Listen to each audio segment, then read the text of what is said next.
At ngayon naman, bigyan po natin ang pagkakataon ng mga pagsalita sa bigay ng pahayag mula sa ating mga kapatid na Muslim. Tinatawagan po natin si Professor Solid Salong. Salamat po natin.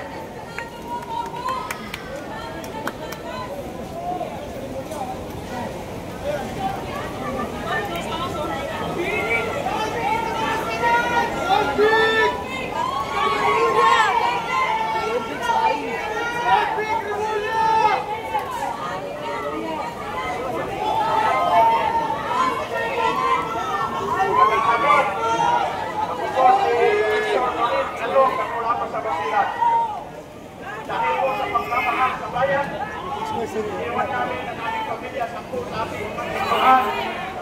Nandito po kami para mag-isa sa panawagan. Bumaba na ang presidente. Nakakahiya na po. Internationally, nakakahiya na. Ano pang inintay natin? Kami sa Mindanao. Handang-handa kami.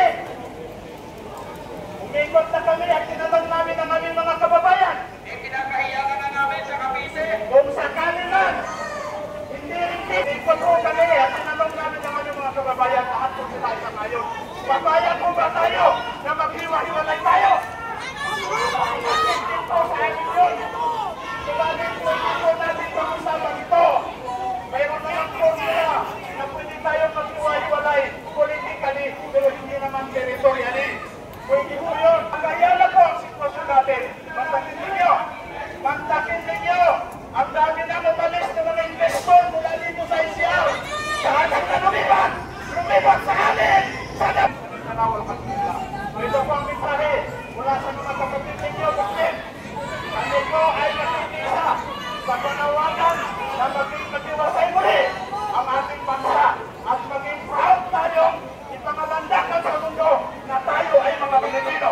Kung tanongin mo yung mga OFWs natin ngayon, nahihiya sila bilang Pilipino dahil sa sitwasyon. Hindi po tayo magkakapit. Hindi po tayo magkaway. Secretary Camping, sumilya sa kasayo ng PIS.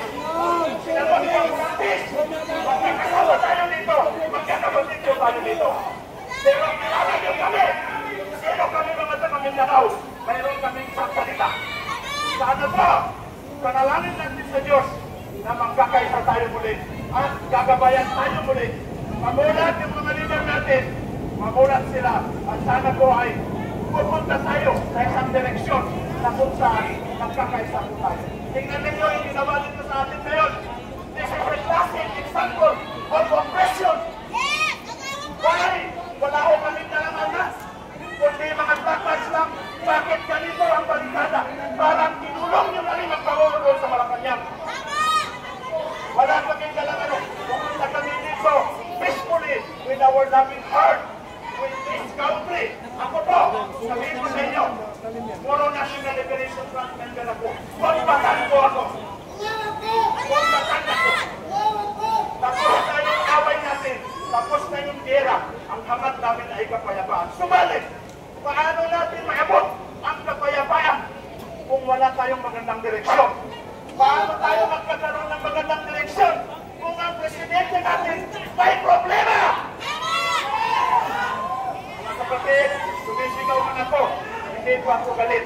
Nilalabas ko lang ang aking saalobin. Sayang naman yung binili ko ng ticket. Ang layo ng Basilan, pumunta ako dito para namang makilahok sa rally na ito. Alam ko, mayroong ganting pala mula sa Diyos na ibibigay sa akin. Mga kapatid, huwag natin sayangin ang oras natin.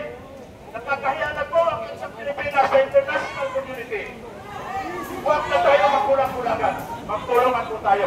Ulit, kami po ay nagpapasalamat sa kawanihan ng pulisya sa pagmumuno ng Sekretaryo ng PNP, Sir John Vic Mulya. Salamat kami. Ang ganito man, ang ginawa ng gobyerno sa atin, hindi kayo yun.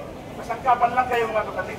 Ganito man ang ginawa, pero tatanggapin pa po namin. Alam ko, tingnan nyo yung mga mukha ng mga pulis natin. Malungkot sila. Malungkot sila. Kasi sila, nadarama din nila, natatama sa din nila kung ano yung sitwasyon natin ngayon mga kapatid. So, dyan na lang po. Maraming salamat. At sa atin ating pagpipita, inshallah. Secretary, magbuhay po kayo. Magbuhay po ang bansang Pilipinas. Magbuhay! Magbuhay! Magbuhay!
Hindi napipilitan tayo kundi dahil mahal natin ang ating bayan.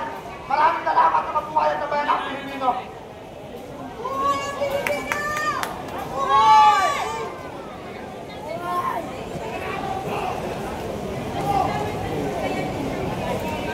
Salamat. At ngayon naman po, para po magbigyan natin sa pagsasara ng ating programa ngayong hapon, bigyan po natin ang pagkakataon na tayo alayin ng panalangin at magpahayag si Pastor Jerry.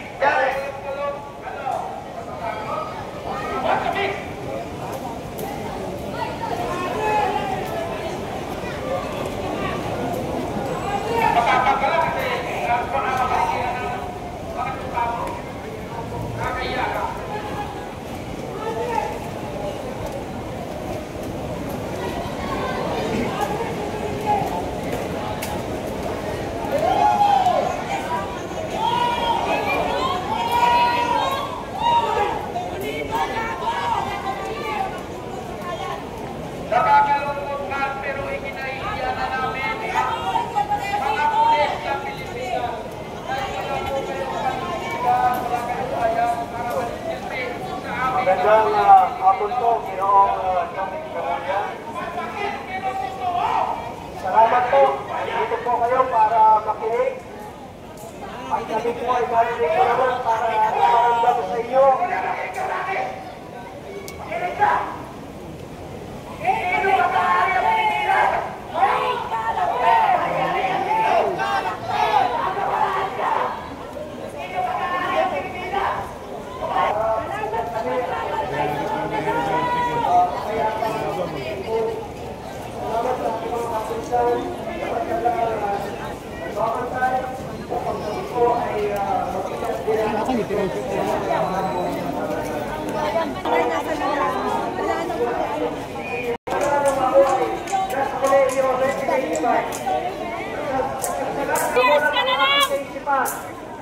Nawalan maaaring makatulong sa mabago ang pamahalaan kundi siya ng mamamayan at wala ito sa mga namumuno sa atin. At kayo po sa mga kaayos ng kapayapaan, mag-aayos ng kapayapaan, mag-apply ng kaayusan. Ano yan? Ano yan? Nakabilding na yan? Ano, unahin na talaga yan? Sabi mo, nakikita kayo. Bankrupt ang PhilHealth. Bankrupt ang PGH. Walang mga gamot para sa ating mga senior. Ano ang aming kinakatakutan? Hindi lang kami ng mga senior na ang aming buhay na isina. Kundi ang aming iniisip ay ang aming mga anak at apo. At kayo din naman na nandiyan.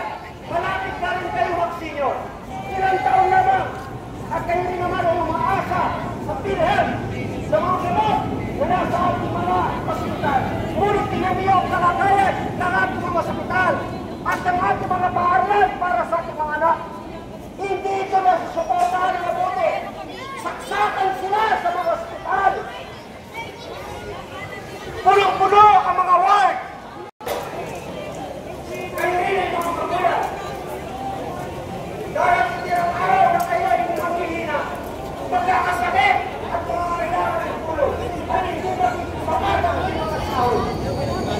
Tayo lahat ay tama ngayon. At kung hindi kayo sa sistema ito, nagulong. Kawawa ang ating kinabawasan. Lalo na ang ating mga anak at amo.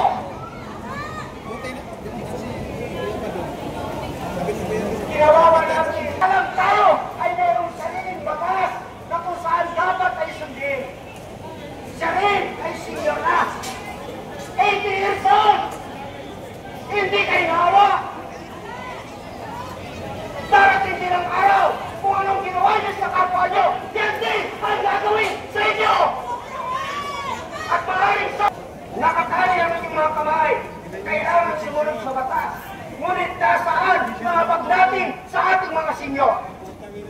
Kung tayo mismo ay hindi umiimik at ang ating inaasahan lamang ay ang ibibigay sa atin. Tulog mga mga kapit.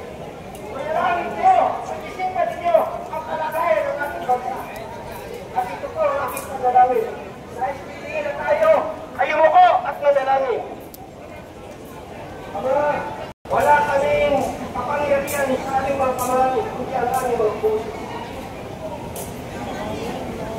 Wala kami sa posisyon, kundi kami mga ordinary mga umayan lamang.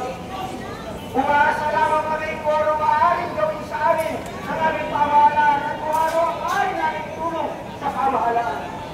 Kaya ma, isipin mo ang aming mga pinuno. Kaya, pabubutin sila sa katotohanan. Ang kinabukasan ng aming mga anak at mga apo ay nangangalit. At maaaring nila tao ang aming mga pinuno. Ang kanilang ginagawa ay hahatulan mo. Isa sa mga araw ito. Naharap sila sa iyo. Ang kanilang ipas sa mga gawa ay maaaring ipataw sa kanilang mga ulo. Kaya ba, salamat natin. Ang mapayang mula nito sa ating pagsamantalang pag-iwa. Amin. Salamat po.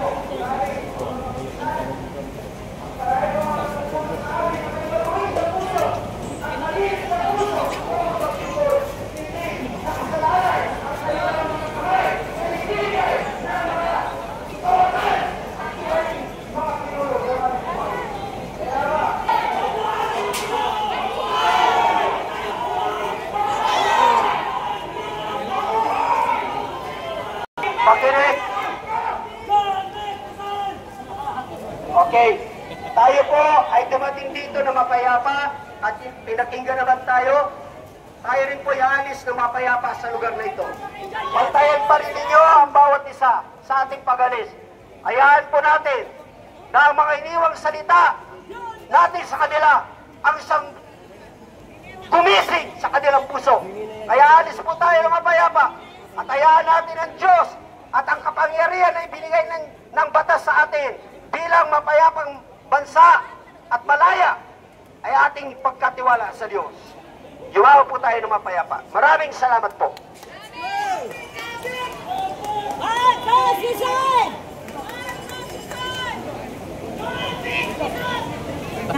Nagpisot. Kaya nga na, nakita niyo mo? Bakit 2 years na? Tayo na po mga kasama. Maraming salamat sa inyo.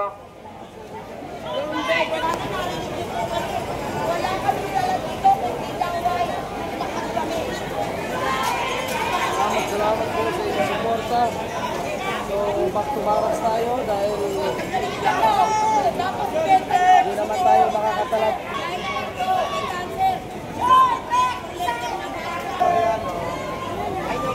Magpapay na kayo kay Sir John.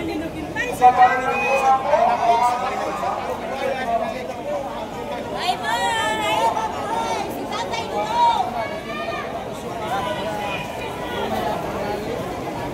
Kaya pagkilos protesta sapagkat hindi naman tayo mamasok ngayon dahil ayaw din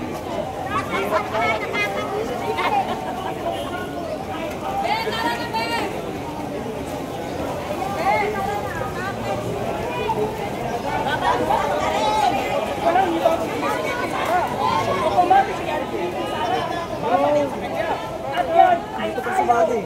Hindi nga ako makaikot eh.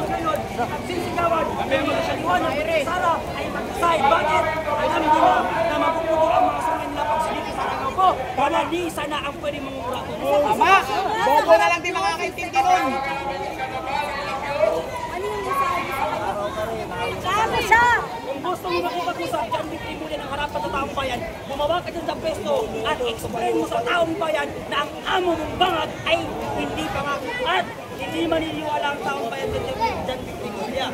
Kung hindi siya magpapadrug test, kailangan yung magpadrug test, hindi lang ang amo mo, hindi pati ikaw. Kumuputi na ang buhok mo, wala ka pa rin utak.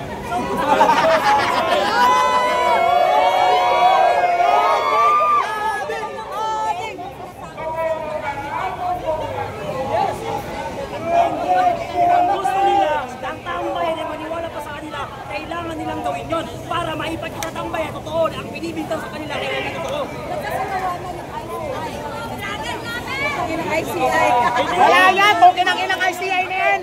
Ang taong bayan, walang paniniwala sa ICI. Bakit? Ang ICI, ginagawa nila ngayon ng state witness, si Martin Romualdez. Na alam naman natin na si Martin Romualdez ay isang malaking magnanakaw. At ang ICI ay isang bayad na departamento ni Bongbong Marcos na hindi maglalabas ng katotohanan. Naniniwala ba kayo na hanggang Pasko magpapulong sunod-sunod na yan? Sunod-sunod na yan at ang pangarap ng taong bayan ay si Bongbong Marcos ang mapukulong pati si Jeremy Primulia. Saan sila ba? Yes, si Bongbong Marcos ay isang malaking balye ng pating. Dahil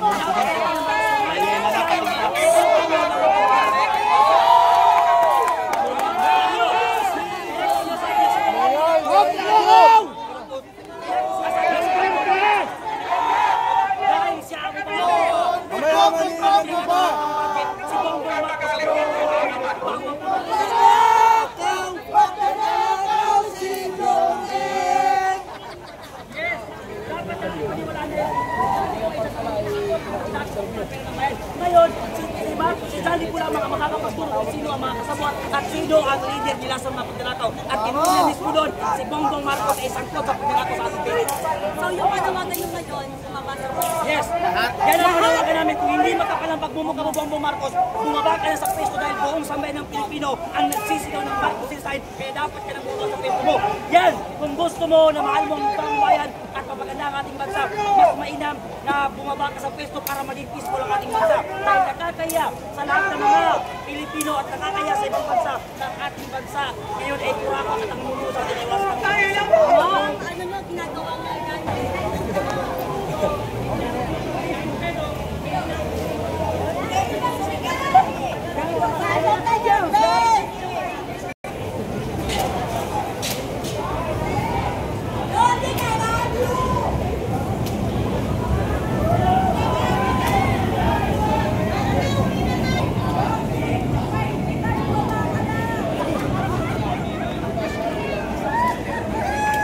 Pahiya.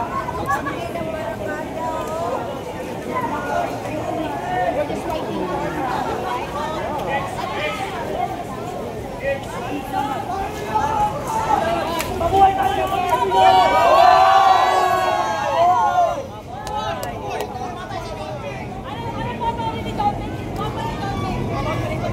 Babay, support! John Beck, babay! Wala pa. I-disperse tayo sa mabuti natin kung sila Puta, libangag! Uy, na iba?